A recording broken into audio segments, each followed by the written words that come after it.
আসসালামু আলাইকুম, hello lovely viewers, welcome to Attur cooking studio. আজকে আপনার মাঝে নিয়ে এসেছি দুইটা জুস, একটা হচ্ছে গ্রিন ম্যাঙ্গো জুস আর একটা হচ্ছে কোকোনাট মিল্ক শেক। সো দেখতেই থাকুন কী কী লাগছে। ফার্স্টে আমি এই জায়গায় দিয়ে দিচ্ছি আম কিউব করে কেটে নেওয়া, আর কিছু বরফ দিয়ে দিচ্ছি, আর কিছু ধনিয়া পাতা কুচি দিয়ে নিচ্ছি, আর এই জায়গায় দিয়ে দিচ্ছি বিট লবণ। আপনারা আপনাদের পরিমাণ বুঝে দিয়ে নেবেন। এই জায়গায় আমি দিয়ে দিচ্ছি হাফ চা চামচের মতো চাট মশলাটা দেওয়ার কারণে টেস্ট আর একটু বেড়ে যায়। আর জাস্ট একটা কাঁচামরিচের অর্ধেকটা দিয়ে দিচ্ছি যাতে করে ঝাল না লাগে, আর এটা জাস্ট ফ্লেভারের জন্য। এখন পর্যাপ্ত পরিমাণ চিনি দিয়ে দিচ্ছি। আমি এই জায়গায় প্রায় 2 টেবিল চামচের মতো চিনি ইউজ করছি, যেহেতু আমার কাঁচা আমটা একটু টক হয়ে থাকে।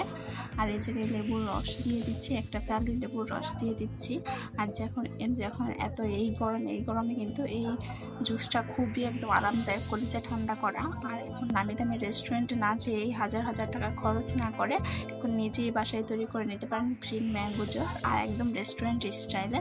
আর এই জায়গায় হচ্ছে মেন কীভাবে রেস্টুরেন্ট স্টাইল করেছি, এটা হচ্ছে মেন ইনগ্রিডিয়েন্টস বা মেন উপাদান হচ্ছে এই কনডেন্স মিল্কটা। আমি পরিমাণ বুঝে কনডেন্স মিল্ক দিয়ে দিচ্ছি। আমি এই জায়গায় 2 টেবিল চামচ কনডেন্স মিল্ক ইউজ করছি। আপনারা আপনাদের পরিমাণ বুঝে ইউজ করে নেবেন। যদি কম বেশি লাগে মিষ্টির পরিমাণ তাহলে ওইটা বুঝে দিয়ে নেবেন। আর যদি রেসিপিগুলো ভালো লাগে তাহলে অবশ্যই লাইক, কমেন্ট, শেয়ার এবং সাবস্ক্রাইব করে যাবেন। আর এই জায়গায় আমি দিয়ে দিচ্ছি ঠান্ডা পানি, একদম ফ্রিজ থেকে বের করে ঠান্ডা পানি ইউজ করছি, সাধারণ তাপমাত্রাটা ইউজ করিনি, যেহেতু আমি এই জায়গায় একটা আম ইউজ করছি তার জন্য 1 কাপ দিয়ে নিচ্ছি। আর এই জায়গায় একদম ব্লেন্ডারটা যেটা জুস বার সেটা দিয়ে আমি করে নিচ্ছি, আর একদম 3বার স্প্রেটা দিয়ে আমি করে নিচ্ছি। আর রেসিপি যদি আপনাদের কাছে ভালো লাগে তাহলে অবশ্যই চ্যানেলটা ভিজিট করে যাবেন, আরও নানা ধরনের রেসিপি পেয়ে যাবেন। যারা পেজ থেকে দেখছেন অবশ্যই পেজটাকে ফলো করে যাবেন, একটা করে শেয়ার করে যাবেন। আর নেক্সট আপনারা কী কী রেসিপি চান জানাবেন, ইনশাল্লাহ আমি দেওয়ার ট্রাই করব। এখন দেখতেই পাচ্ছেন আমাদের এটা তৈরি হয়ে গেছে।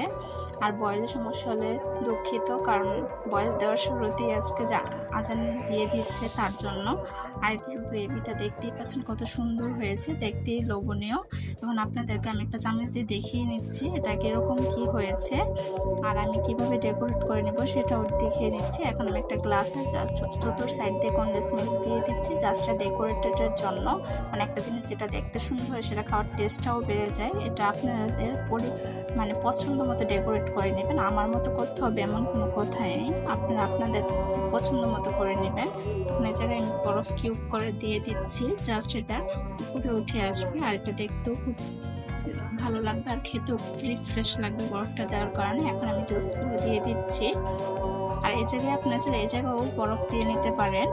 আর এখন আমি করে নিচ্ছি কোকোনাট মিল্ক শেক। এখন কোকোনাট মিল্ক শেকের জন্য আমি এই জায়গায় দিয়ে দিচ্ছি নারকেল কুচি। এই জায়গায় নারকেল কুচিটা একদম চিকন করে কেটে নিয়ে নেবেন, আর যদি পারেন ডাবের শাঁস দিয়েও করে নিতে পারেন। আর এই জায়গায় দিয়ে দিচ্ছি চিনি, আর দিয়ে দিচ্ছি নুন, আর দিয়ে দেবো মিল্ক। আর এটা মিল্ক পাউডার ইউজ করছি, মিল্ক পাউডার আপনাদের পরিমাণ বুঝে নিয়ে নেবেন। আর দিয়ে দিচ্ছি কনডেন্স মিল্ক, এটা কিন্তু খুবই একটা রিফ্রেশিং। আর কোকোনাট এমন একটা জিনিস যেটা ঘরের সবারই থাকে। আর এই জায়গায় দিয়ে দিচ্ছি আমাদের নারিকেলের যে পানিটা সেটা দিয়ে দিচ্ছি, আর এক্সট্রা কোনো কিছু দেওয়ার প্রয়োজন নেই। কিন্তু আপনারা যদি চান যদি নারিকেল পানি না দিয়ে এই জায়গায় তরল দুধও ইউজ করতে পারেন। এখন আমিও ঠিক এটা 3 জুস বারে একদম 3 নাম্বার স্টেপ দিয়ে এটা করে নিচ্ছি। আর ট্রাই করবেন ব্লেন্ডারে যেটা জুস বার সেটা দিয়ে করার।